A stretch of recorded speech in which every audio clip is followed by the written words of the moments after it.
Šovā Mūsu zelta dziesma piedalījās arī spēcīgā vokāla īpašniece Dāca Upīte.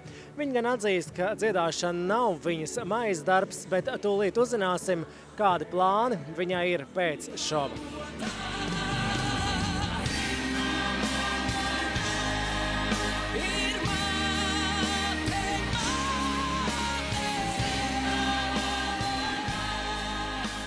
Dāca saka, godīgi raudiens nenāk. Mēs te stāvam aizkulisēs 10. nedēļa jau pēc kārtas un arī noslēdzošā. Kāda ir tā sajūta tev?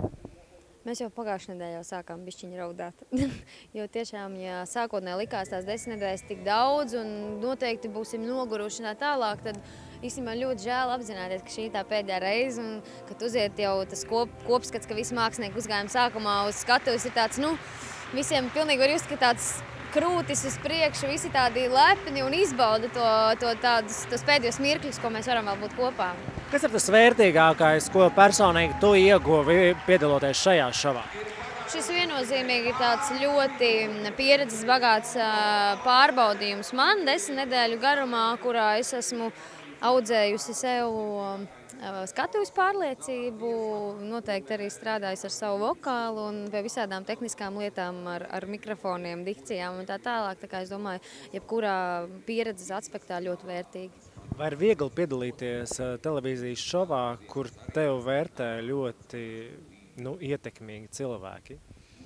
Protams, ir tāds liels pienākums un liela atbildības sajūta, bet es katrā ziņā jebkuru no komentāriem vērtēju ļoti augstu, jo es saprotu, ka tie cilvēki ir tie, kas zina, ko viņi runā. Līdz ar ko tas ir katrs teiktais vārds ir vērā ņemams, un es to tā arī uztveru. Vai ir bijis šo 10 nedēļu laikā tā, ka tu stāvi uz skatuves, ir tiešais ēteris, tu dziedi dziesmu, un īstenībā ir tik liels kamols, kad ir tā sajūta, nedod Dievs, sākt raudāt, tas it kā nav slikti, bet vai ir bijuši šis te emocionālais tāds ļoti, ļoti augsts?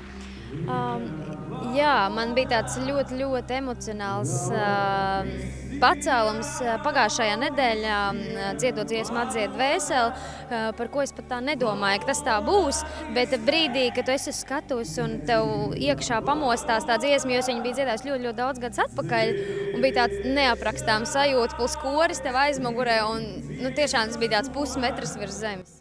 Ko tu esi nolēmusi darīt pēc šova? Kāda vispār ir tā ikdiena?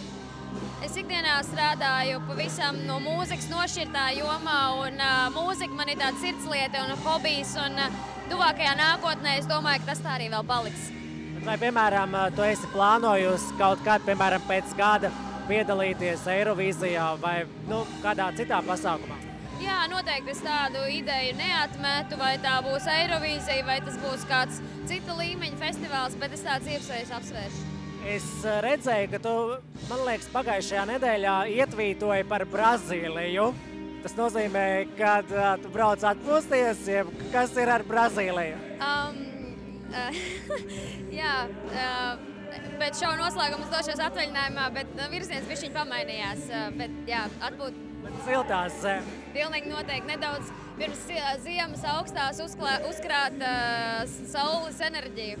Un sakiem, pēdējais jautājums gadījumā, ja tev vēl kādreiz piedāvās piedalīties kādā televīzijas šovā, tu piekritīsi vai, piemēram, analizēsi tomēr?